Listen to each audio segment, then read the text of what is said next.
There you go. Yeah. Well, how many have heard of White Harvest Seed? How many have heard of Mike Knox? That's who I am.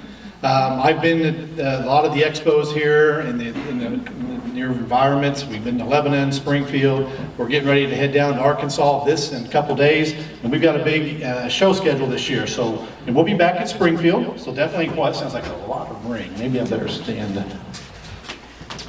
Anyway, we'll figure it out. Am I blocking you? No. Okay. Come by Springfield, we'll be there. Our booth will be there with all our setups. Tonight, Lucinda contacted me a couple of months back and wanted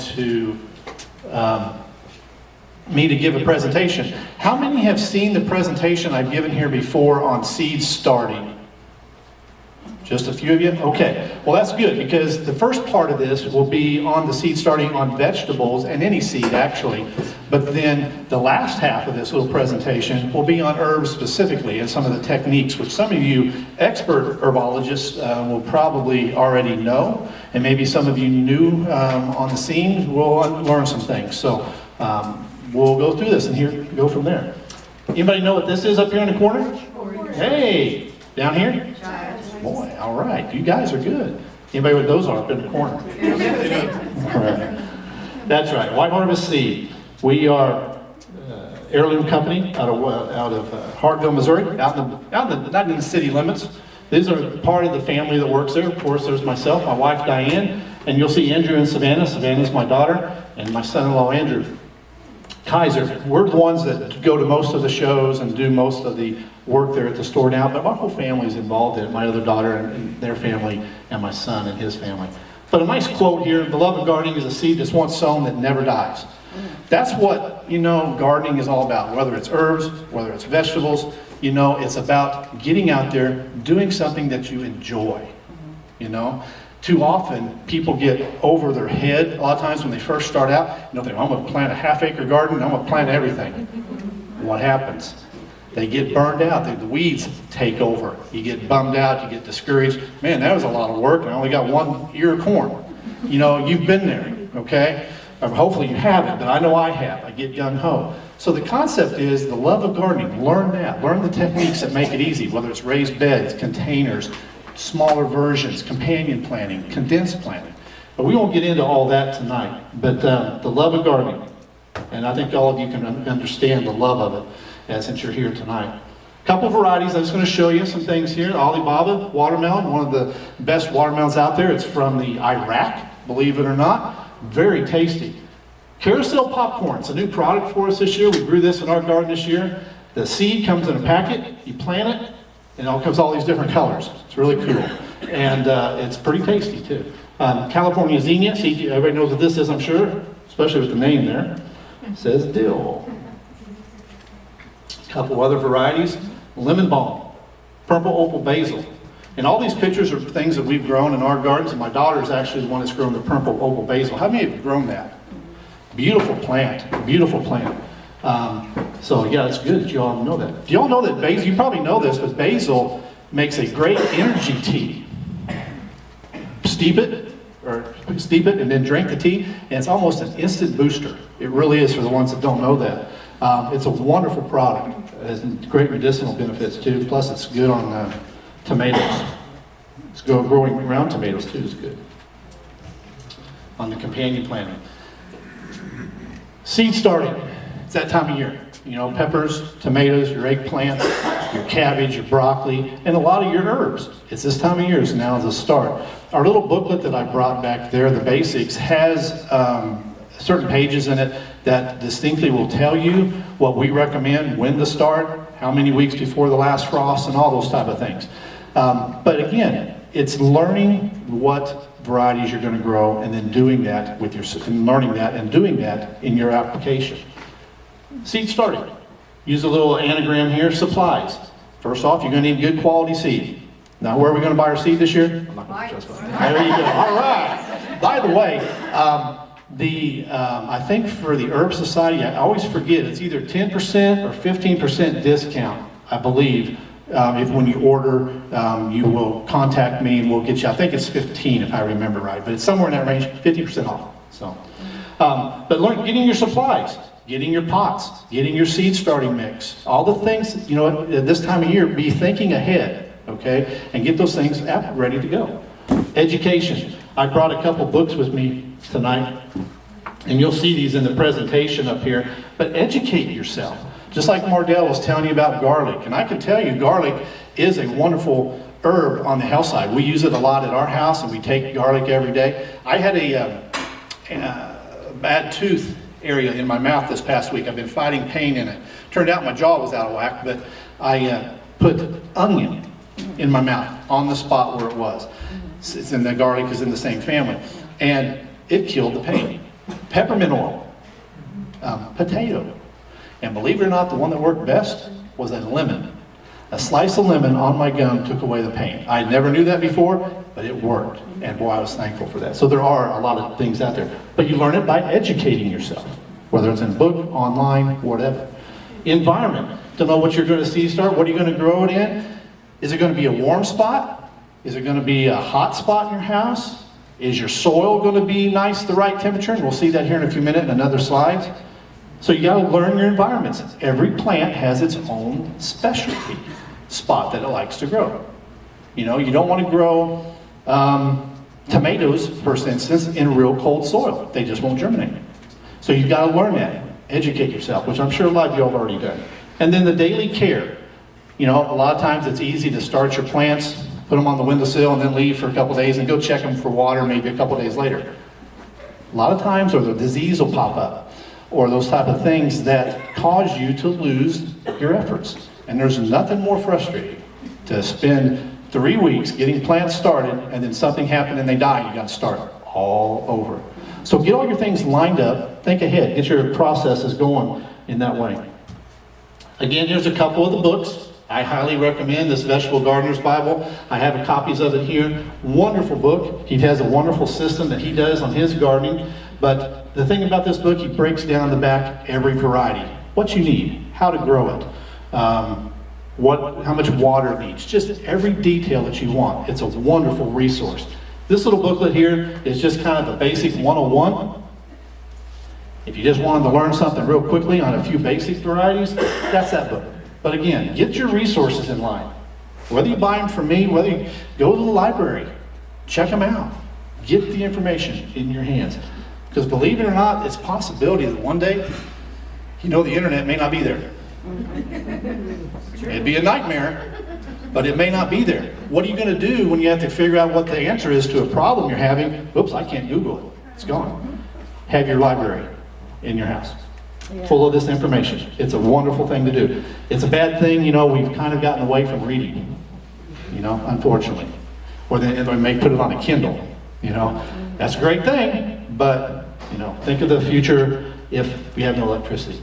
All right, seed starting with success. 6 steps that you really, really have to, we feel, and what we recommend doing. And we're going to look at these ever so briefly. Container, soil, fertilizer, temperature, light, moisture. These bottom 3 are the ones I would say are the most important, okay? First one, containers.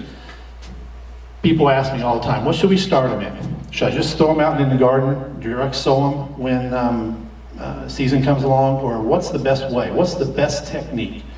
Well, it really boils down to your preferences. I personally like the biodegradables, and we'll explain that here in a minute. Things made out of cow manure, 100%, or peat mosses. Plastic nursery pots, as you can see over here. Or even sometimes people use recyclables, and I've done this. How many have made the little things out of the toilet paper holders or the paper towels? It works. It takes a little effort, takes a little time, and then they're small. You know, they don't have a big diameter, but it does work. Yogurt, cottage cheese cups, egg cartons, small paper cups, whatever. There's numerous things. I remember a year ago or so when I was here, John gave a talk on containers, all the different things to put plants in containers. And he had some wild ones and he had some really unique ones too. So, but it's whatever works for you, okay? Personally, I like the biodegradables, and here's why. We recommend containers be at least 3 inches deep, minimum. Why? You want to prevent the transplant shock or damaging the taproot when you're doing the transplanting into your bigger pots. And then you transplant to a bigger pot, and then you finally transplant it out into your garden. I like starting it in one of those biodegradable pots, big enough so that the 3 inches minimum, I like 4-inch too, but allows the roots to get a nice root ball set, okay? And then all you have to do is when you're ready to transplant it, after you've got it grown up and ready to go outside 8 to 10 weeks later, all you have to do is go out dig a hole in the ground, stick it in, and you don't damage any roots and you don't transplant shock. You know what happens when you shock a plant? It goes in, it's good dye, but it goes into a stalemate mode in a sense. And what it'll do, it'll sit there and wait till it finally feels strong enough again. Okay, I'm gonna start growing. Usually will set you back a month or more, especially on peppers or tomatoes. Well, you know, when I plant a tomato in May, I'm anxious to get that first tomato. I don't want to wait till September to get my first tomatoes. Neither do you. And it's the same situation. So, the deeper the pot you can do it in and not move it around, every time you dig it up and replant it, you're taking that possibility of damaging. Make sure your containers have holes in the bottom for wicking and draining. And what I mean from that is at some point when you water your plants, and we'll see this slide here in a minute, but when you're watering from above, that's fine until they sprout. When they sprout, you want to start getting the water to come up from the bottom of your container. And we'll look at that reason why here when we get to that, but that's that wicking and the draining. You don't want to overwater when you first start. Too much water may cause disease, cause them to rot, okay? If you're using reusable containers, the ones you use year after year, make sure you sanitize them every year. You think, why? It's just dirt. What's in the dirt? A lot of times, disease. So when you're using dirt out of your garden, which I don't recommend, but if you did, then that soil-borne disease gets in that container. And unless you sanitize it, spray it out with Clorox or chlorine water mix, then you're adding a good chance that plant's going to get that same disease when it sprouts, when it's weak. Okay? Dirty containers spread disease. A couple garden tips here. Biodegradables, pots, like I said, kind of solve these dilemmas. Plus they add early nutrients to the plant's roots. Think of a manure pot. And one variety we're going to hope to add to our inventory this year is called cow pots. Okay? It's strictly 100% manure. Okay? Think about it. That plant's starting out and its little roots are getting down into your mix. It gets out here near the edge, candy. Right? It's helping that plant get an early jump. You're getting some early nutrients to that plant root structure to make it healthy. So that's one advantage to a biodegradable. One disadvantage, biodegradables are slightly higher than your little plastic ones you get at the nursery. So again, it boils down to what you want to use for your preference. The one key thing to understand about biodegradables or anything that has a tendency to wick, draw moisture up from the bottom, when you finally have transplanted it out into your garden, don't leave part of that container sticking up above the ground surface level. Why? It's going to wick the moisture from the roots to your air. And what's going to happen? It's going to dry your roots out. Your plant's going to struggle and it's going to die. And you think, man, what did I do wrong? Mike told me to put this in the ground and it's not growing. Make sure it's under the surface level. Okay? Very important. People ask me about those little Jiffy discs. How many have used those? I've done it. Those little things, look like the size of a $50. You put them in a little tray, you put the seed on top, you water it, and it goes poof, right? Again, they probably are okay. For me, I want the least amount of time, effort that I can do to get those plants going. On those little things, I'm going to have to transplant it. Possibly damage it. So that's really my own preference. But if you've had good success with that, stick with it. Okay? Soil. Key element on starting soil is light and loose. So oxygen and water can get to the roots. That's the key thing after a plant gets going. No potting soil or garden dirt. Why? Here's the reason. Garden dirt is dense. You bring that in from outside first, you're bringing in disease, possible weeds, and it's dense. You water it and it gets caked, right? You've all experienced that out in the garden. Gardens never stay really nice and loose. So that's why I don't like starting plants in that. A lot of people sterilize their starter mix, or they use a sterilized starter. Very important. You're getting the weeds and the disease killed at an early stage. You can do it yourself if you make your own mix. And here's how you do it. Real simple. Bake it. Get the mix of it, mix it up with some water in it, put it in a roaster bag, bake it at 160 to 170 degrees for about 30 minutes, and you're sterilized. Essentially, this is the same temperature in your compost bin, okay, when it's killing the weeds and the diseases, if it can maintain that 160 degrees in your compost. That's why you go out there and you check it with a thermometer. Anything lower than that, you're not killing all the bugs and the diseases and problems, okay? So, there's your range, about 30 minutes. Make sure you add some water to it or you might get a crispy mix coming out of there that may not be too pleasant. Fertilizer. I don't recommend fertilizing until you get the first true set of leaves. You can see the examples of that in the pictures here. And then only do it at half strength. I'm a big believer in fish emulsion spray. How many of you use fish emulsion? It's an all-natural product. It's essentially just chopped up fish. Okay? We use a variety called Neptune's Harvest Fish and Seaweed. Okay? Seaweed adds a whole nother benefit, okay, on the nutrient level. But if you're adding get to the point that you're adding some fertilizer at half strength and the leaves start turning yellow, stop. The yellow leaves is your warning sign saying, hey, you're doing something wrong. Whether it's not giving it enough water, giving it too much water, that's usually a good sign, hey, what did I just do that caused that? So watch for that. But the fish emulsion, it does improve in germination. How many have good success doing hot peppers, starting hot peppers from seed? Anybody have good success? I see maybe one, two. How many have had bad success? One or two. How many even grow them? Okay, good. The key, what I have found on hot peppers, or actually any pepper, is that some peppers, especially on the hot, will take 3 to 4 weeks to germinate. Okay? You put fish emulsion, soak them for about 3 or 4 hours before you start them. Okay? Soak them in some fish emulsion mixed with some water. Okay? The ratio is 1 ounce per gallon on fish emulsion. Okay? And I've done that the last few years, and what I've noticed, I've had sprouts coming out of the seeds in 3 to 4 days on hot peppers. It's amazing. Fish emulsion is a wonderful, wonderful product, especially it's on the natural side. Okay? And it works. You spray that on garlic or onions, you don't see them grow overnight. You really will. Yes, ma'am? Did you say 1 tablespoon to 1 gallon? 1 tablespoon per 1 gallon of 100% fish emulsion, which is what you use and what we sell. Now, some companies out there may sell a diluted, I don't know, but we use Neptune's Harvest. Wonderful product.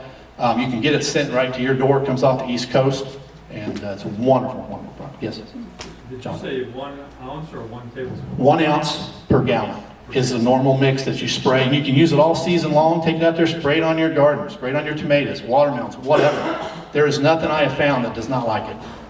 Onions and the onion family love it. Okay, you will literally see them dramatically grow.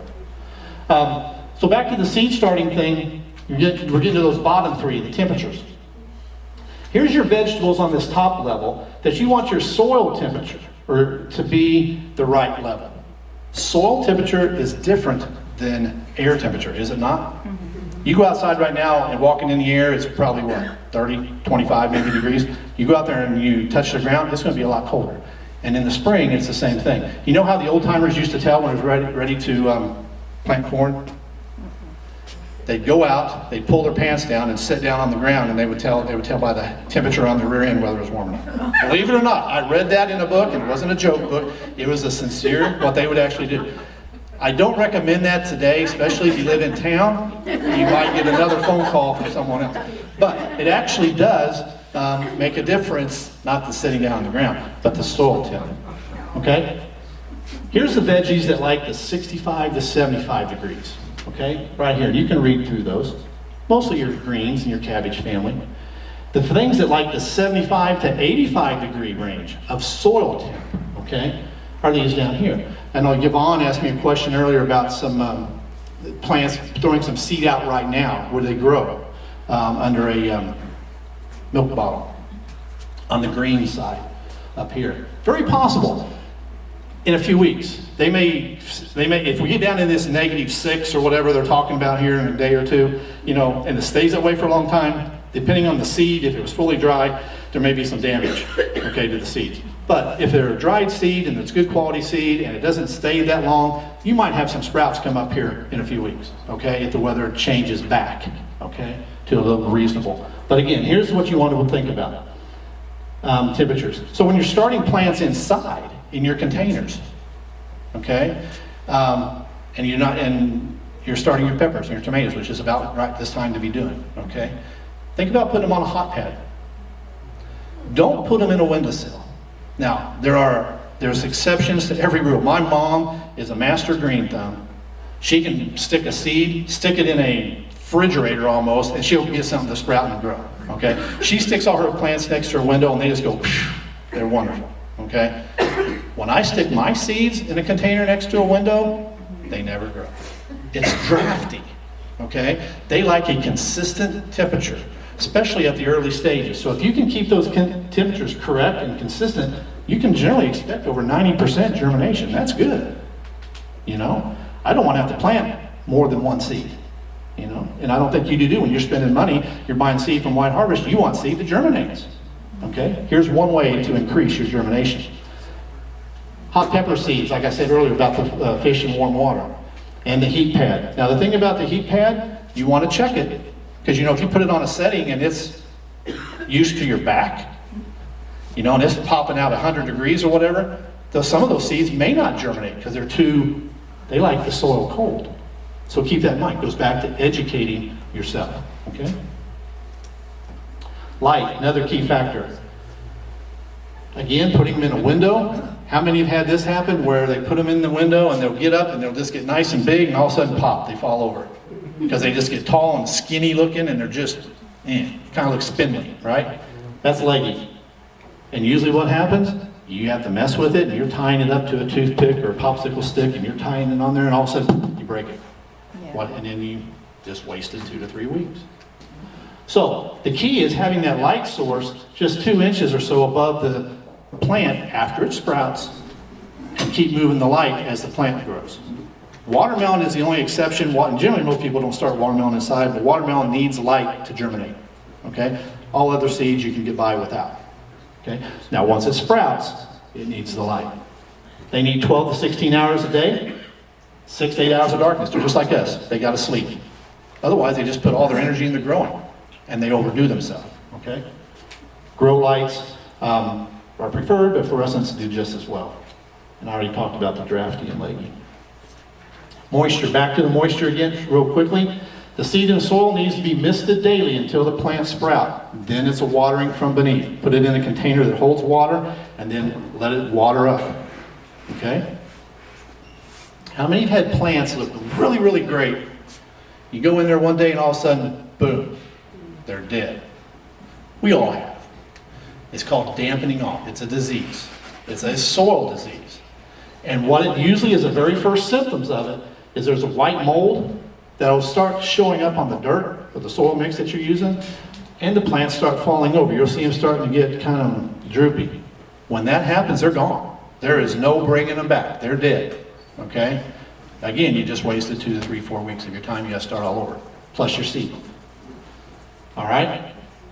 Here's a unique thing I just recently found. I did not know this, so just recently when we redid this slide presentation. Cinnamon sprinkled on the soil helps prevent dampening off. Okay?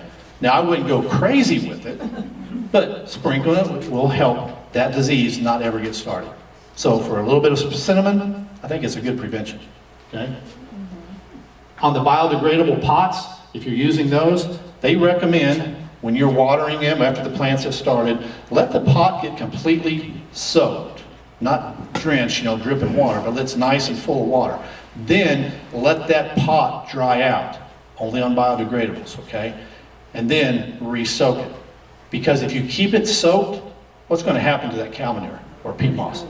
It's going to crumble, it's going to fall apart, and you're going to have a mess getting it out into your garden. So they recommend a cycle. Wet, pot dry. Let the pot get wet again, dry. So watch for that if you're using biodegradables. And finally on this part is the hardening off. How many of you have ever heard of that? How many do it? Okay, good. Very good. Essentially, you're starting 7 to 10 days before you're going to put your final transplant in the ground. Take your plants, they're probably 6, 8 inches tall at this point, and you're going to take them out, put them outside on your porch or outside somewhere, out of the sun, direct sun, and not in high winds, okay? You're gonna set it out there for 1 hour. Bring it in. Next day, put it out for 2 hours. And so on till you get up to that point 7 to 10 days later that plant has been outside for at least 8 hours. Why do you think that's important? Shock, very well, that's right. Because what environment are they coming out of? Nice control. Oh yeah, it's gravy. I mean, they're getting babied, aren't they? I mean, they're getting the water, they're getting the food, they're being treated special. And then all of a sudden, whammo. And if you shock them, you're gonna, like I said earlier, you're gonna set them back a month or 2 months back when you put them in the garden, okay? So hardening off is key. Don't go out and put them out on a windy day. You know, you're finally got out there, you're taking all this time to do it right, and then if you go out there, I gotta get it done because I gotta go shopping tomorrow. Let them wait, you know. Put them out the next day after that or whatever. Don't go put them out on nice, reasonable weather. Because again, you don't want to just overwhelm them to the cruel world. All right? Here's another little tip that you can do the last few weeks of when they're inside your house still. Have a little fan circulating to a point that the plants are just barely swaying. What that's doing is it's building up their stalk. It's building them and getting used to that wind that they're going to be hitting with outside. And you just do that for the last 2 weeks. You can be your ceiling fan. You don't want it going like this. You don't want a hurricane. You want a nice, steady movement.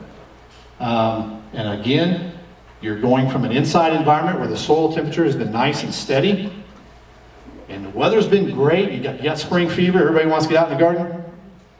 Make sure that soil is right there where it needs to be, or else you're going to shock them again. See, there's a lot more to it than just sticking a seed in the dirt and leaving it if you want to have good success. And that's what it's all about, right? We don't want to just plant seeds and just have plants growing. We want produce. We want to eat. We want to have it for the medicine, the herbs and stuff. So starting herbs, the second part of this. This is my grandson, Austin. This is a few years back. But he loves the garden. He's adapted to that quote that I had earlier. He loves gardening. But here's a nice little anagram, or what they call it, to break down starting herbs. Habitat, echo environment, ready to go, be a bookworm, starting techniques. We're going to break those down. There we go. Habitat. Now, I do not claim to be an herb expert, and I do not claim to be a flower expert, and I don't even claim to be a vegetable expert. I'm still learning, okay? It's a process. Gardening, just like every year, you'll learn new things that will work well in your garden, or some things you may try that don't do work at all, and you go, why did I even do that? Personal example, I planted potatoes. I heard people put potatoes in tires, right? And they stack them up, and all you have to do is go out there and flip off this tire, and there's just going to be all kinds of baked potatoes ready to go. Flip over the next one, same thing. You're going to get 100 pounds off that. I did that. But I didn't get no 100 pounds. I got one potato. I'm serious. My plants looked wonderful. Potatoes, lousy. Now, what did I learn? I learned that I used a single layer potato. So be thinking, educate yourself. You need a potato that's designed for multi-layers. I used Yukon Gold, the old favorite, right? Wasted my whole year on potatoes. One potato. Seriously. I don't think it was big enough to be baked. It was terrible. It was terrible. But again, the plants, they were like this. They looked beautiful.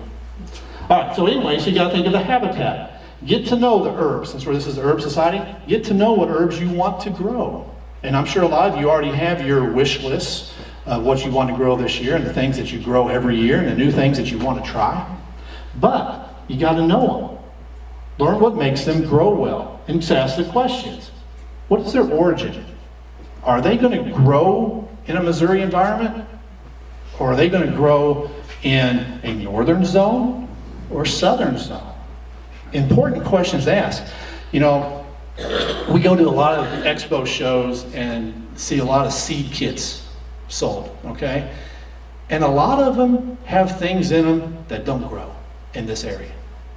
But they sell them here. That's not a very good business. You know what I'm saying?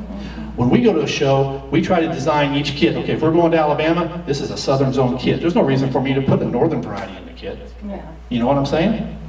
So, it's the same concept when you're growing your herbs. What's going to grow here in Missouri? What's its origin? What climate does it flourish in? Will it grow here? For example, ginger, bad herb for Missouri.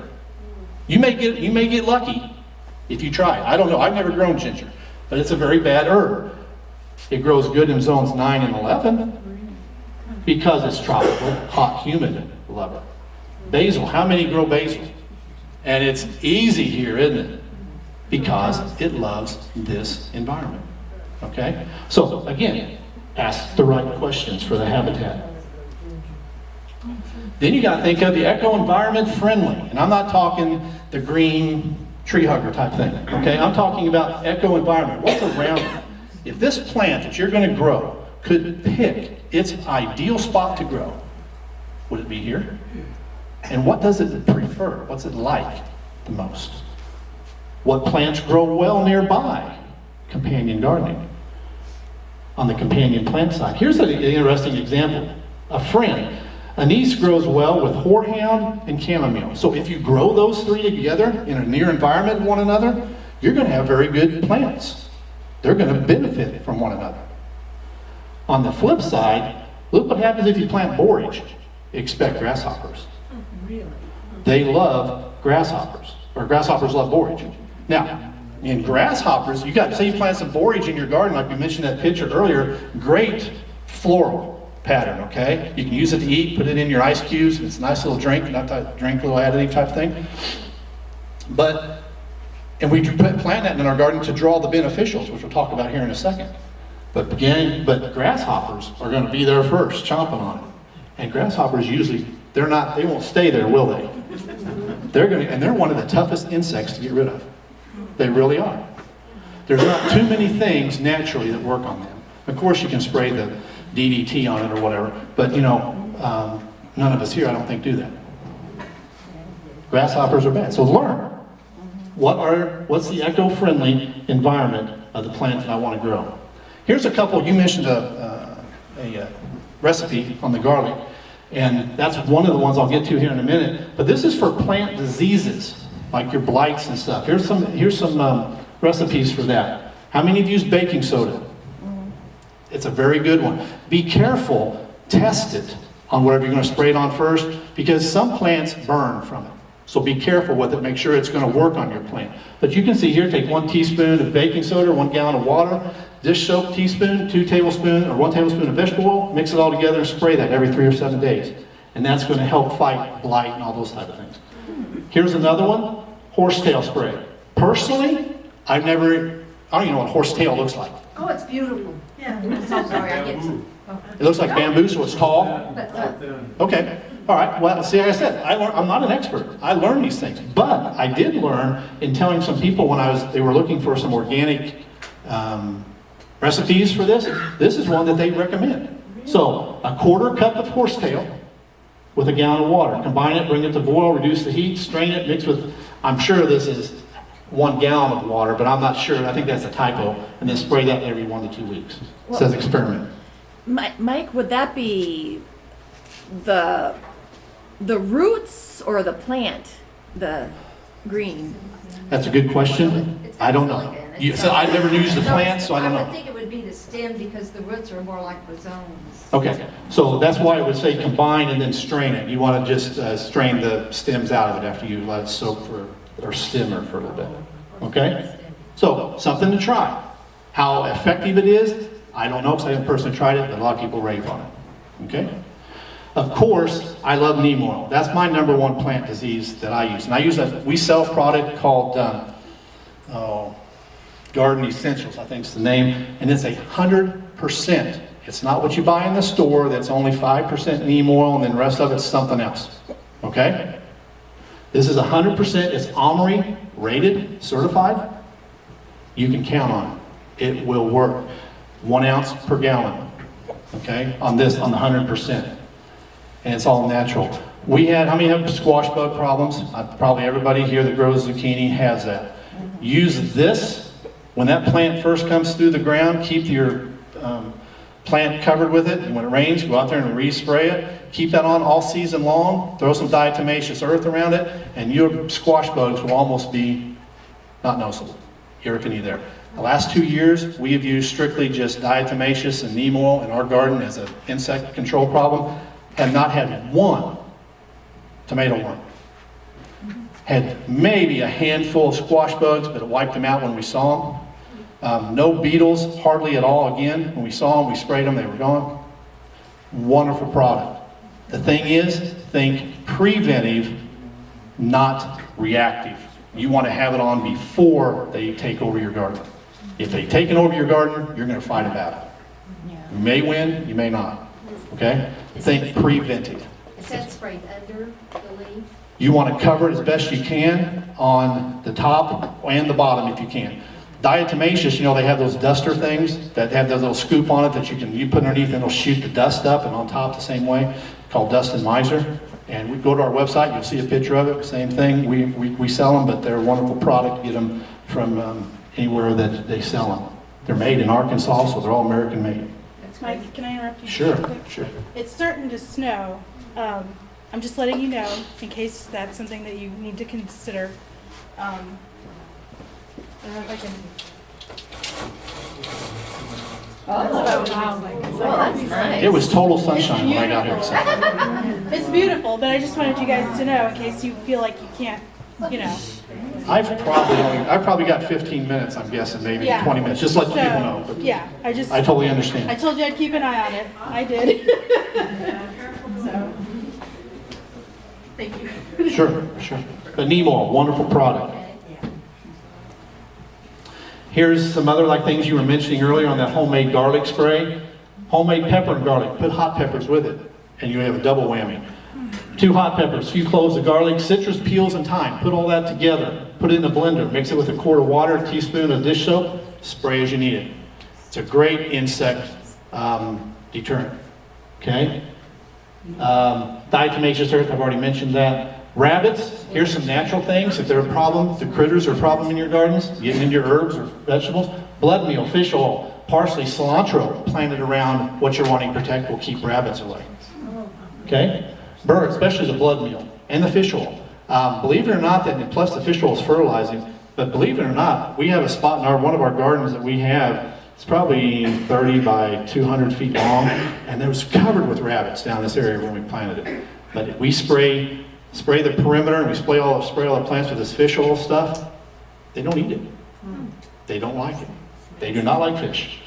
For birds or raccoons either. Raccoons don't like it either. And I think that's odd because they're always washing their stuff in the ponds. Excuse me. Birds, bird flashing tape, sunflowers, feeders. Give them another source to go to.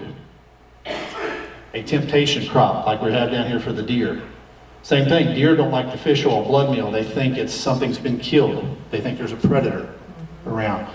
Rotten egg and garlic mixes, like you were talking, is another deer deterrent. Deer, you want to mix it up, okay? 1 week, use fish oil. Next week, use blood meal. Next week, use the rotten egg. And they get leery of what's going on because they get used to the smells. If the smells are always changing, they'll go moose on, okay? The other key thing is attract beneficials to you. The beneficial insects, the ladybugs, the mantis, all those type of ones that eat the bad bugs.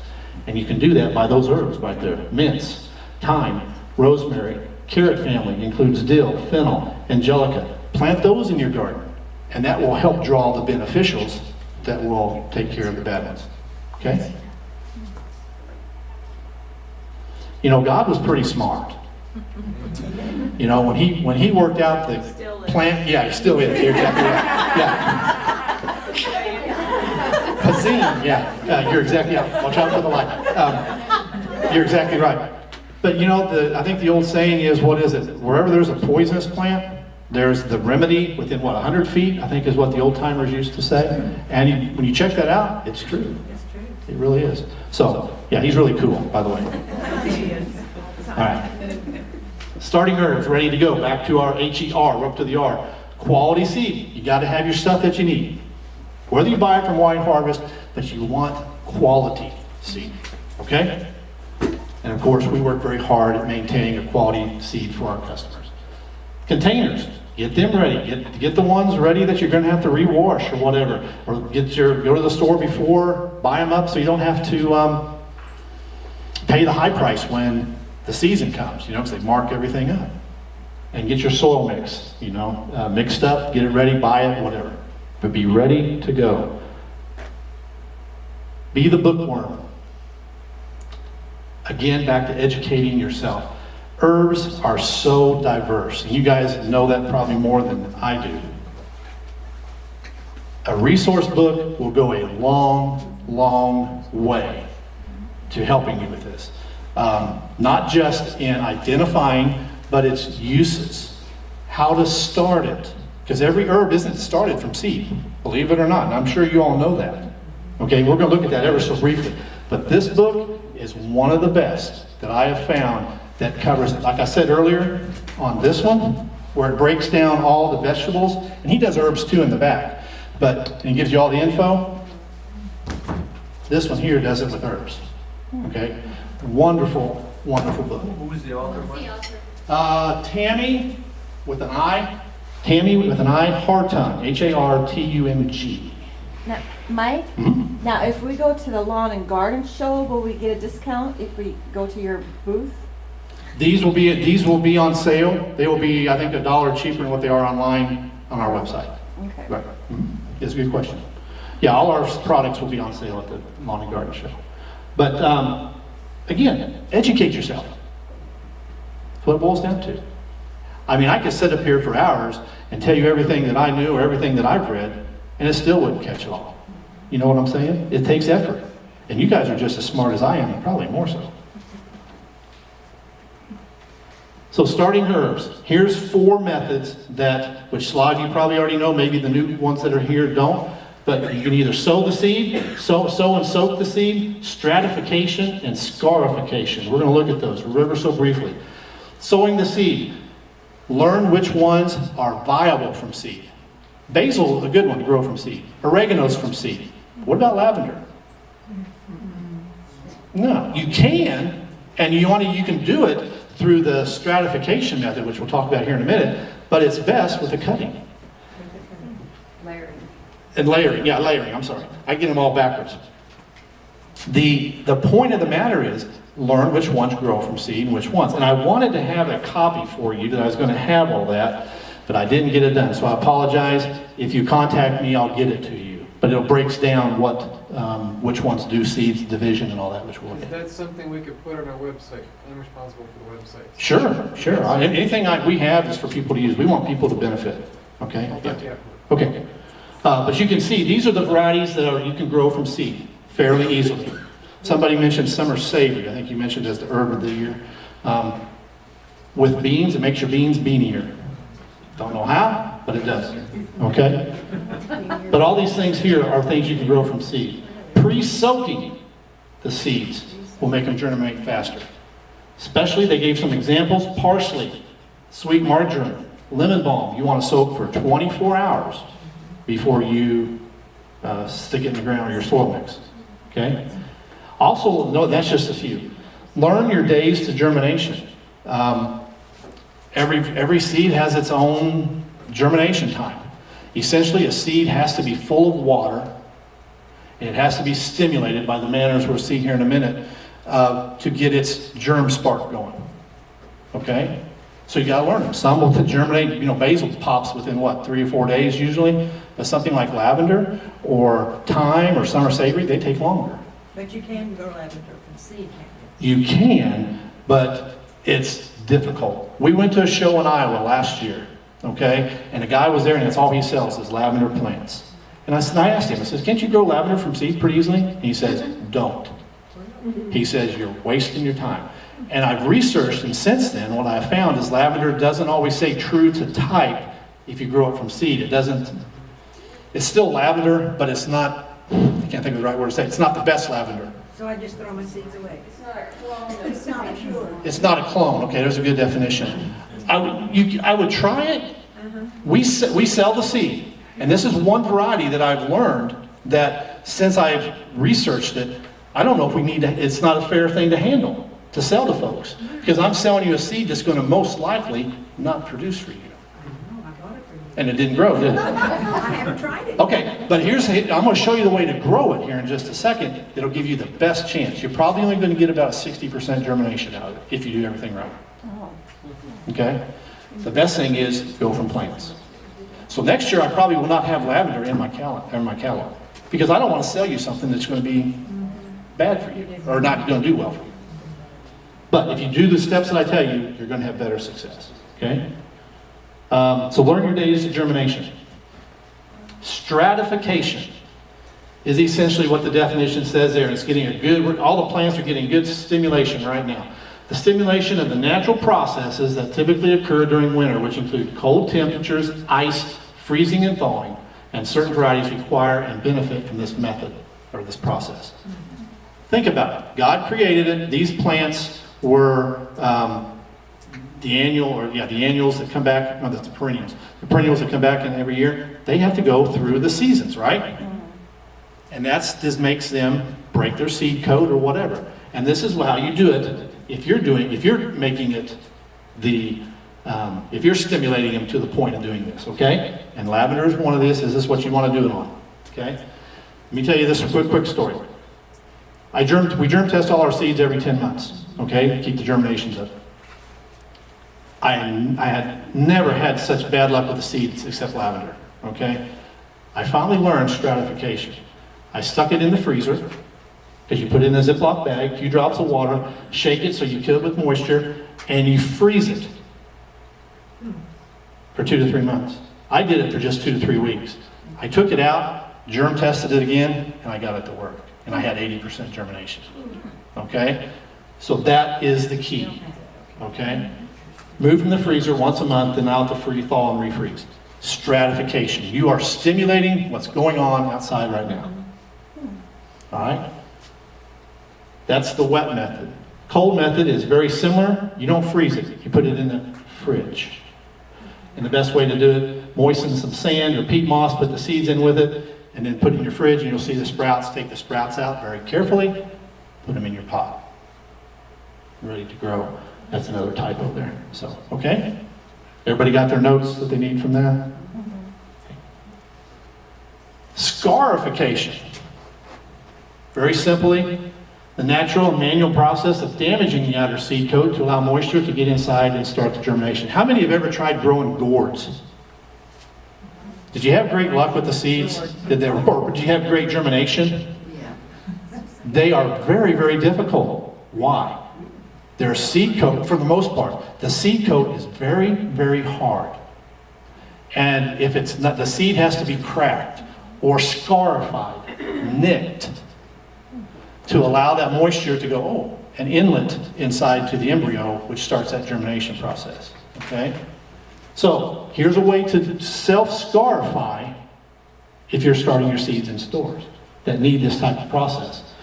Place a piece of sandpaper at the bottom of the box, rub it gently, the seed gently across it. Don't sit in, where you have flour, okay? But just gently, you're just wanting to scratch it, okay? Place the seed or do a seed in sand in a jar and shake it. Like Mardell was doing in her jar a minute ago. Shake it for about 2 minutes. That sand is doing the abrasiveness for you. Loose sand. And for the larger seed, like the gourds, how many, cilantro is a good example of a larger seed than like thyme or summer savory. But cilantro, how many know that inside the little round ball, there's actually 2 seeds? So if you crack that ever so gently, it'll fall in half. You're going to get 2 seeds out of 1. But by cracking it, you're letting that seed get the moisture, okay? And then you use your cilantro that way. So that's what the difference is. Stratification and scarification. And then these are the other methods, and I'm not going to deal a whole lot with these because just for the time and the weather and everything, but we'll look at them ever so briefly. I got some pictures of them. But layering, division, cuttings, either stem cuttings or root cuttings, runners, or bulbs and cloves. Okay? Here's a picture, everybody can see it, of layering. Think of a blackberry is the best way to describe it without an herb here. You take one of the branches, you put it under the ground, you pull it there with the staples, and it's going to start its own little blackberry. You know, how many have blackberries out in their fields? And they just take over on their own, don't they? 'Cause they fall over, they cover themselves up, or nature covers them up, then they start another runner. Same thing, you're going to cut it, and then that gives you a new herb. Believe it or not, a lot of herbs have to be done this way if you're a rookie in this. Okay? So layering.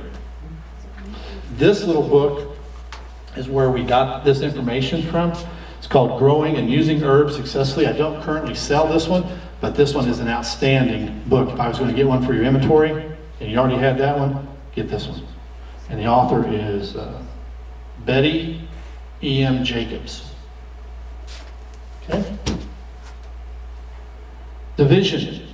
You get the clump of the whole plant with the roots, little up here, and you end up getting one little one out of it. That's what they call dividing it, division your herb plants. And again, some varieties you need this to do, to regenerate. Ones that you don't grow from seed, it's the ones we're talking about here. Cuttings, either the stem in the right spots, as it says there, or if you're in a root, make sure you do it the proper way to have the root structure correct. Okay? Again, I'm not going to deal a whole lot with this. You probably are familiar with a lot of these, but if not, the books will explain these very, very in depth. Runners, first thing I can think of is like strawberries. You know, strawberries just do this and pop them off, and then you've got new strawberry plants or new herb plants. And then finally, like you mentioned, garlic, cloves, and pop them off. I've had a couple people ask me, and I plant my garlic in the fall, so it's ready in June, July. I think that's the norm. But I had some people ask me that, and I really didn't know. So again, I'm asking you all. They thought planting them in the spring. Will they grow through the winter or grow through the summer, or they'll be diminished? They'll be diminished because they need the cold. Joni is an expert at it. She grew for a farmer's market for years and years, and she said 1st of September. Yeah, plant them then. Yeah, that's what I've had the best success at. But I've even had one guy tell me, plant them after the first fall frost, which would be October, here, middle of October. So, and I think that was the last slide. I appreciate you guys. If you have any questions, we'll answer real quickly, as best I can. And but I appreciate you all asking me here tonight, and we'll go from here. Yeah, John? The small book that you just Yeah. sold, you said you do not sell that one? I do not at the present time. It's not in our inventory, but it's one that we're considering adding. That's actually a book that we used in our curriculum when we went to school, and we can get that book Okay, if anybody's interested. cool. There you go. There's a good source right there. Yeah. What ABC books have. They may have it. And it looks like it's fairly reasonable. It says here on the back, if I read it correctly here, $14.95 is their list price. So, I mean, it's under $15. So, any other quick questions? You guys have been great. Oh, go ahead, man. I do have a statement. Sure. If you use a really hot pepper in your spray there, it'll burn your plants. That's true. You wouldn't want to use a ghost pepper. That's true. You probably want to use more like a cayenne or serrano, something on that mild side. You're exactly right. Exactly right. Yes, John? Fertilizer, I was looking for something to remineralize my ground, and I was told that I have to have something with phosphate in it. And when I looked at your list there, I didn't see any phosphate. Yeah, let's see, there's a name of a product. I can't think of it offhand. To be honest, we just added a new product to our line, and it does have phosphate in it. It has all the big three in it, and it's very low percentages. It's like under 2% of each one. It's actually what it boils down that it is. It's dried, baked cow manure. And it holds water unbelievable. It's a wonderful starter mixing with a little bit of other stuff. And it's I'm impressed with it so far. We've sampled it and tried it on some germination. I put in some popcorn seeds to germinate it. I had sprouts in 2 days that were an inch tall on popcorn. Now, popcorn germinates pretty fast normally, but this was healthy looking. It had a vibrant color. It's like, whoa, it's getting some nutrient instead of just doing it in sand or whatever. And you So sell that. it's called ENV. We'll have ENV, in energy, something nutrient vitalizer. But you can spray it, you can put it in your garden, and it vitalizes your soil with these other things, and it holds the water. The salesman had a bare patch in his yard that was all bare and grass, it wasn't growing, and he'd been fighting it for all year. Last year he put some garden seed, threw this stuff on top of it, and he says his grass just shot up, and he has the best standing grass that he's ever had. He was amazed, and he's a salesman. So we'll have it at the Springfield show. We have it now, but I don't have it here with me. Yes, ma'am. Do you have any ideas for moles to kill them? Oh, yeah. Good question. 12 gauge? And you gotta be in the right spot. Yeah, cats, but a natural way, and you have to be careful, is castor beans. Okay, some seed companies sell castor beans. They look like little milk duds. I'd plant those. Okay? They're very poisonous. Yes. Well, I think they say 1 or 2 can kill a kid. So if you get them, make sure you bury them deep enough in the hole where the mole is, but that's one technique. There's another product, well, you asked me something, I should have had all my names together here, but it's a product that's out there, I can research it, call me and I can get it for you. But it's a granule type thing you put in your garden. The key to moles is get rid of the Japanese beetles. If you get rid of the grubs, you won't have moles. Milky spore or nematodes will get rid of the grubs. That's it. So it's a long-term thing. You have to do it for 2 or 3 years. Yeah. Well, how often do you do that? Spring and fall. Yep. Okay. Milky spore. Milky spore. Milky spore is supposed to be like 20 years. It's a That I've never used it, spore. but It's a Milky spore. Yeah, it's a bacteria. It comes It's a funny in a name. powder. You spread it on the ground. and it'll kill the larvae and the grubs and stuff. Now, the only problem is, if your neighbor doesn't do that, Yeah, they come right back. They can all go over there. it seemed like there was an old-timers method. I'm gonna have to look it up. I wrote it down at home. I was at a show and a guy told me about it and I couldn't believe it, but he swore by it. And I think he said you just get tobacco juice and spray it on your yard. And it's the nicotine, of course. And he says the nicotine, the moles do not like the smell, and they'll stay out of your yard. He guaranteed me at work, he says, I sprayed on my yard, my neighbors have moles, I don't have a single one. And it was just... Where would you get tobacco juice? That's a lot of chewing.